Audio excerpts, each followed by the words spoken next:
ദൈവം മനുഷ്യനെ സൃഷ്ടിച്ചപ്പോൾ അവന് വളരെ സ്വതന്ത്ര ഇച്ഛയോടുകൂടിയാണ്, ഫ്രീ വില്ലോടുകൂടിയാണ് മനുഷ്യനെ ദൈവം സൃഷ്ടിച്ചിരിക്കുന്നത്.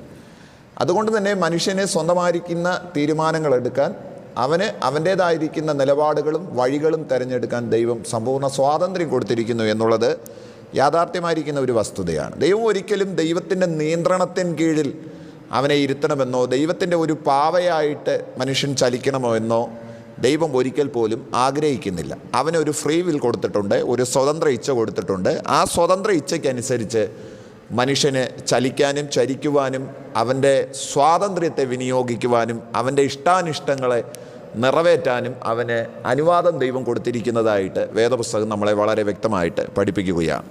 കർത്താവായ യേശുക്രിസ്തുവിൻ്റെ പരസ്യ ശുശ്രൂഷകൾ ആരംഭിക്കുന്നതിന് മുമ്പ് കർത്താവായ യേശുക്രിസ്തു 40 ദിവസം ഉപവസിക്കുന്നതായിട്ട് നമുക്ക് കാണാനായിട്ട് കഴിയുന്നു. ഉപവാസാനന്തരം യേശു ഉപവാസ സ്ഥലത്ത് നിന്ന് താഴേക്ക് ഇറങ്ങിയപ്പോഴത്തേക്കും അദ്ദേഹത്തിന് വിശന്നതായിട്ടും തിരുവെഴുത്തിൽ നമുക്ക് കാണാനായിട്ട് കഴിയുന്നു. മത്തായി സുവിശേഷം 4-ാമത്തെ അധ്യായത്തിൽ ആ വേദഭാഗം നമുക്ക് കാണാനായിട്ട് കഴിയും.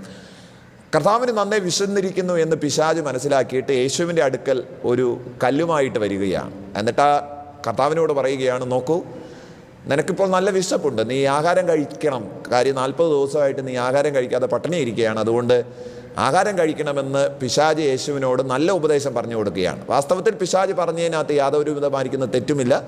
40 ദിവസം യേശു ഭക്ഷണം കഴിക്കാതിരിക്കുകയായിരുന്നു. അപ്പോൾ തന്നെ അവിടെ വേദപുസ്തകത്തിൽ എഴുതിയിട്ടുണ്ട്, അദ്ദേഹത്തിന് വിശന്നു എന്നും കൂടി അതിനകത്ത് രേഖപ്പെടുത്തിയിട്ടുണ്ട്. പിശാചിന് യേശുവിൻ്റെ ആ അവസ്ഥ അറിഞ്ഞിട്ടാണ് പിശാച് വന്ന് യേശുവിനോട് പറയുന്നത്, നീ ദൈവപുത്രനാണ്, ഈ കല്ലുകളെ അപ്പമാക്കി ഭക്ഷിക്കാനായിട്ട് നിനക്ക് കഴിയും, കാര്യം നിനക്ക് നല്ല വിശപ്പുണ്ടല്ലോ. നോക്കൂ, ഇവിടെ പിശാചിനോട് യേശു പറയുന്ന വാക്ക് വളരെ വ്യത്യസ്തമായിരുന്നു. മനുഷ്യൻ അപ്പം കൊണ്ട് മാത്രമല്ല ജീവിക്കുന്നത്. പിശാച് പറഞ്ഞതിനകത്ത് എന്താണ് തെറ്റിരിക്കുന്നത്? വാസ്തവത്തിൽ യേശുവിനോട് പറഞ്ഞത് നല്ല കാര്യമല്ലേ, കഴിക്കണം, ഭക്ഷണം കഴിക്കണം, ആരോഗ്യം വീണ്ടെടുക്കണം എന്ന് പറയുന്നതിനകത്ത് എന്താണ് തെറ്റിരിക്കുന്നത്? ഒരിക്കലും ഒരു തെറ്റുള്ളതായിട്ട് നമുക്ക് കാണാനായിട്ട് കഴിയുന്നില്ല. പക്ഷേ ഇവിടെ ഒരു വസ്തുതയുള്ളത്, നാം ആരെ അനുസരിക്കുക എന്നുള്ളതാണ് ഏറ്റവും പ്രധാനപ്പെട്ട കാര്യമെന്ന് പറയുന്നത്. ഇവിടെ യേശുക്രിസ്തുവിന് അത്ഭുതങ്ങൾ ചെയ്യാനുള്ള അവിടുത്തെ കഴിവ്, അല്ലെങ്കിൽ അവിടുന്ന് ദൈവമായിരിക്കുന്നത് കൊണ്ട് അദ്ദേഹത്തിന് ആ കാര്യം വളരെ എത്ര പെട്ടെന്ന് വേണമെങ്കിലും ആരും ആവശ്യപ്പെടാതെയും ആവശ്യപ്പെട്ടും കർത്താവിന് അത്ഭുതങ്ങൾ ചെയ്യാനായിട്ട് കഴിയും. ഇവിടെ പിശാചിൻ്റെ ഇഷ്ടത്തിന് വേണ്ടിയിട്ട് അത്ഭുതം ചെയ്തു കൊടുക്കേണ്ട ആവശ്യമുണ്ട് എന്ന് യേശുവിന് തോന്നുന്നില്ല. കർത്താവ് വേറൊരു അർത്ഥത്തിൽ അതിന് മറുപടി പറഞ്ഞ് പിശാചിനെ അവിടെ നിന്ന് ഒഴിവാക്കുകയാണ്. വാസ്തവത്തിൽ ദൈവം നമുക്ക് നൽകിയിരിക്കുന്ന കഴിവുകൾ, വാസ്തവത്തിൽ ദൈവം നമുക്ക് നൽകിയിരിക്കുന്ന ഈ ഫ്രീ വിൽ, അത് നമ്മൾ എങ്ങനെ ഉപയോഗിക്കുന്നു എന്നുള്ളതാണ് ഏറ്റവും വസ്തുതാപരമായിരിക്കുന്ന വിഷയം. കർത്താവായ യേശുക്രിസ്തുവിനോട് ഒരു കല്ല് അപ്പമാക്കി ഭക്ഷിക്കാനാണ് യേശുവിനോട് പിശാച് ആവശ്യപ്പെടുന്നതെങ്കിൽ, ഇങ്ങോട്ട് പരസ്യ ശുശ്രൂഷ കുറച്ചധികം ഇങ്ങോട്ട് മുന്നോട്ട് വരുമ്പോഴത്തേക്കും യേശുവിൻ്റെ കയ്യിൽ കിട്ടിയ 5 അപ്പം അത് 5000 പുരുഷാരങ്ങളിലേക്ക് കടന്നു പോകുന്നത് നമുക്ക് കാണാനായിട്ട് കഴിയുകയാണ്. യേശുക്രിസ്തുവിനെയും ഫ്രീ വില്ലോടുകൂടെ തന്നെയാണ് പിതാവായിരിക്കുന്ന ദൈവം ഈ ഭൂമിയിലേക്ക് അയച്ചത്. പുത്രൻ്റെ ഇഷ്ടങ്ങൾക്കൊന്നിനും തന്നെ പിതാവ് എതിർത്ത് നിന്നിട്ടുണ്ടായിരുന്നില്ല എന്ന് തിരുവെഴുത്തിൽ നമുക്ക് കാണാനായിട്ട് കഴിയുന്നുണ്ട്.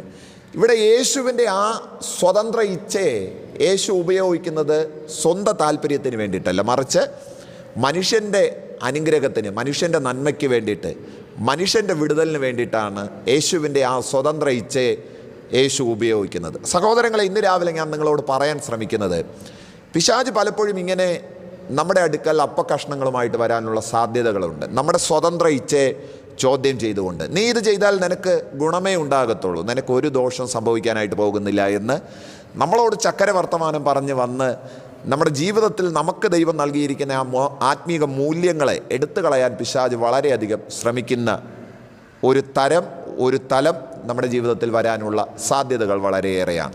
നോക്കൂ, ഇവിടെ യേശു അദ്ദേഹത്തിൻ്റെ വിശപ്പടക്കാൻ വേണ്ടിയിട്ട് ആ കല്ലുകളെ അപ്പമാക്കി ഭക്ഷിച്ചിരുന്നു എങ്കിൽ, നാളെ തൻ്റെ മുമ്പിൽ വന്ന് നിൽക്കുന്നവർക്ക് അപ്പം കൊടുക്കാനായിട്ട് ഒരുപക്ഷെങ്കിൽ ദൈവസന്നിധിയിൽ അദ്ദേഹത്തിന് പ്രാഗൽഭ്യം ഉണ്ടാകാനായിട്ട് പോകുന്നില്ല. എന്ന് വെച്ച് കഴിഞ്ഞാൽ പിശാച് കൊണ്ടുകൊടുത്ത അപ്പത്തെ അതുപോലെ കർത്താവ് വാങ്ങി ഭക്ഷിച്ചതുകൊണ്ട് നാളെ മറ്റുള്ളവർക്ക് അവിടുത്തെ ശുശ്രൂഷ എന്ത് ചെയ്യാനായിട്ട് പോകുന്നില്ല, പ്രയോജനപ്പെടാനായിട്ട് പോകുന്നില്ല. എൻ്റെ ഒരു ചിന്തയാണ് ഞാൻ നിങ്ങളുമായി പങ്കുവയ്ക്കാൻ ശ്രമിക്കുന്നത്. എന്നതുപോലെ നമ്മുടെ ജീവിതത്തിൽ പിശാച് കൊണ്ടുവരുന്ന ഈ അപ്പക്കഷ്ണങ്ങൾ എന്താണെന്ന് തിരിച്ചറിയണം. നമുക്ക് നമ്മുടെ അന്നത്തെ കാര്യം നടക്കണമോ, അതോ നാളെ നമ്മളെ കൊണ്ട് ദൈവം ഉദ്ദേശിക്കുന്ന കാര്യം സാധ്യമാകണമോ, എന്താണ് വേണ്ടതെന്ന് ചിന്തിക്കാനും അതിനു വേണ്ടിയിട്ട് കാൽച്ചുവടുകൾ വയ്ക്കുവാനും ദൈവത്തിൻ്റെ ആത്മാവ് നമ്മളെ ഒന്ന് സഹായിക്കട്ടെ. പലപ്പോഴും നമ്മുടെ കണ്ണുകൾക്ക് ഇൻപം നൽകുന്ന, കൗതുകം നൽകുന്ന വസ്തുതകൾ നമ്മൾ തിരഞ്ഞെടുക്കുമ്പോൾ നമ്മുടെ കാര്യം അവിടെ നടക്കുന്നുണ്ട്, പക്ഷെ ദൈവം ഉദ്ദേശിക്കുന്ന കാര്യം അവിടെ നടക്കുന്നില്ല എന്നുള്ള കാര്യം നിങ്ങൾ മറന്നു പോകരുത്. ആവർത്തന പുസ്തകം 30-ാമത്തെ അധ്യായം 15-ാമത്തെ വാക്യത്തിൽ ദൈവം ഇസ്രായേലിയരോട് പറയുന്നൊരു വാക്കുണ്ട്. ഇതാ ഞാൻ ഇന്ന് ജീവനും ഗുണവും മരണവും ദോഷവും നിൻ്റെ മുമ്പിൽ വച്ചിരിക്കുകയാണ്. You can choose it. നിനക്കത് തിരഞ്ഞെടുക്കാം. എന്താ വേണ്ടുന്നത്? ജീവനാണോ നിനക്ക് വേണ്ടുന്നത്? നിനക്കത് തിരഞ്ഞെടുക്കാം. മരണമാണോ വേണ്ടത്? നിനക്കത് തിരഞ്ഞെടുക്കാം. ഗുണമാണോ നിനക്ക് വേണ്ടുന്നത്? നിനക്കത് തിരഞ്ഞെടുക്കാം. ദോഷമാണോ നിനക്ക് വേണ്ടുന്നത്? നിനക്കത് തിരഞ്ഞെടുക്കാം. ദൈവം നമ്മുടെ മുമ്പിൽ ഒരിക്കലും ഒറ്റ കാര്യവും നമ്മളെ അടിച്ചേൽപ്പിക്കുന്നില്ല. നമ്മളാണത് തീരുമാനിക്കേണ്ടുന്നത്. പിശാചിൻ്റെ അപ്പമാണോ നമുക്ക് വേണ്ടുന്നത്? ദൈവം നമ്മുടെ മുമ്പിൽ വച്ചിരിക്കുന്ന ആ വലിയ വാഗ്ദത്തങ്ങൾ, ആ വലിയ ദൈവിക നന്മകൾ, ആ വലിയ ദൈവിക പദ്ധതികൾ, അതിലേക്കുള്ള പ്രവേശനം, നാളെ ദൈവം നമ്മളെക്കുറിച്ച് ഉദ്ദേശിക്കുന്ന ഏറ്റവും അനുഗ്രഹിക്കപ്പെട്ട, മൂല്യവത്തായ, ഏറ്റവും ഗുണകരമായിരിക്കുന്ന, മറ്റുള്ളവർക്കും കൂടി അനുഗ്രഹമായി തീരുന്ന ആ വസ്തുതയാണോ വേണ്ടുന്നത്? ഇന്ന് നമ്മുടെ ആവശ്യങ്ങൾ നിറവേറ്റപ്പെടണമോ? ഏതാണ് സഹോദരങ്ങളെ ആവശ്യമായിരിക്കുന്നത്? പലപ്പോഴും നമ്മുടെ തെരഞ്ഞെടുപ്പുകളാണ് നമ്മുടെ ഭാവി നിർണ്ണയിക്കുന്നത്, നമ്മുടെ ജീവിതം നിർണ്ണയിക്കുന്നത്, നമ്മുടെ ശുശ്രൂഷ നിർണ്ണയിക്കുന്നത്, നമ്മുടെ കുടുംബം എന്തായിരിക്കണമെന്ന് നിർണ്ണയിക്കുന്നത് ഈ തെരഞ്ഞെടുപ്പുകളാണ്. എന്നെ കേൾക്കുന്നവരിൽ ആരെങ്കിലും ഇന്നും ഏതെങ്കിലും ഒരു വസ്തുതയിൽ തെരഞ്ഞെടുപ്പ് നടത്താൻ ഇന്നും ആശങ്കപ്പെടുന്നവരുണ്ടെന്നുണ്ടെങ്കിൽ, ഞാൻ എന്താ ചെയ്യേണ്ടതെന്ന് ഇന്നും എന്താ പറയുന്നത്, ഒരു ആശങ്കയിൽ നിൽക്കുന്ന ആരെങ്കിലും ഉണ്ടെങ്കിൽ ഞാൻ നിങ്ങളോട് പറയുന്നു, ഇതുകൊണ്ട് ഇന്ന് ഈ തെരഞ്ഞെടുപ്പ് നടക്കുമ്പോൾ നിനക്ക് അതിനകത്തുള്ള ഗുണമാണോ, നാളെ അതിനകത്തുള്ള ദൈവിക പദ്ധതി എന്തെന്ന് തിരിച്ചറിയാനായിട്ട് ശ്രമിക്കണം സഹോദരങ്ങളെ. ഇന്ന് നീ ആ വസ്തുത തിരഞ്ഞെടുക്കുമ്പോൾ ഇന്ന് നിനക്ക് ഒരുപക്ഷെ സന്തോഷം ഉണ്ടാകാൻ സാധ്യതയുണ്ട്. പക്ഷെ നാളെ അതിനേക്കാൾ അപ്പുറത്തൊരു ദൈവിക പദ്ധതി ദൈവം ലക്ഷ്യം വെക്കുന്നുണ്ടെങ്കിൽ അതിലേക്ക് നടന്നു പോകാനുള്ള സാധ്യത വളരെ കുറഞ്ഞു പോകാൻ ഇടയുണ്ട്. അതുകൊണ്ട് ഞാൻ ഇന്ന് രാവിലെ നിങ്ങളോട് പറയുന്നു, പിശാചിൻ്റെ അപ്പകഷ്ണങ്ങൾ കണ്ട് കണ്ണു മഞ്ഞളിച്ച് പോകരുത്. കർത്താവ് നമ്മുടെ മുമ്പിൽ വച്ചിരിക്കുന്ന മറ്റൊരു നന്മയുണ്ട്, മറ്റൊരു ലക്ഷ്യമുണ്ട്, മറ്റൊരു ഉദ്ദേശമുണ്ട്. ഏറ്റവും ബൃഹത്തായ ഒരു പ്രോജക്റ്റ് കർത്താവ് ഫ്രണ്ടിൽ വെച്ചിട്ടുണ്ട്. അതിലേക്ക് നടന്നു പോകാതിരിക്കാനാണ് ഇന്ന് ഈ റൊട്ടി കഷ്ണവുമായി പിശാച് നിൽക്കുന്നതെന്നുള്ള കാര്യം മറന്നു പോകരുത്. നാളെ 5000 പേരുടെ കൈകളിലേക്ക് എടുത്തു കൊടുക്കാനുള്ള അപ്പം നിൻ്റെ കയ്യിൽ വരാനിരിക്കുന്നു. അത് ഇന്നേ തടയുക എന്നുള്ളതാണ് ഈ റൊട്ടി കഷ്ണത്തിൻ്റെ പുറകിൽ പിശാചിൻ്റെ ഉദ്ദേശമെന്ന് മറന്നു പോകരുത്.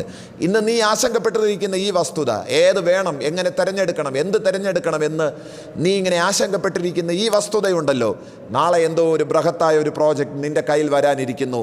അത് തടയുക എന്നതാണ് പിശാച് ഇപ്പോൾ നിന്നെ ആശങ്കപ്പെടുത്തുന്ന ഈ വസ്തുതയെന്ന് ഞാൻ നിങ്ങളോട് വളരെ ഹൃദ്യമായിട്ട് പറയും.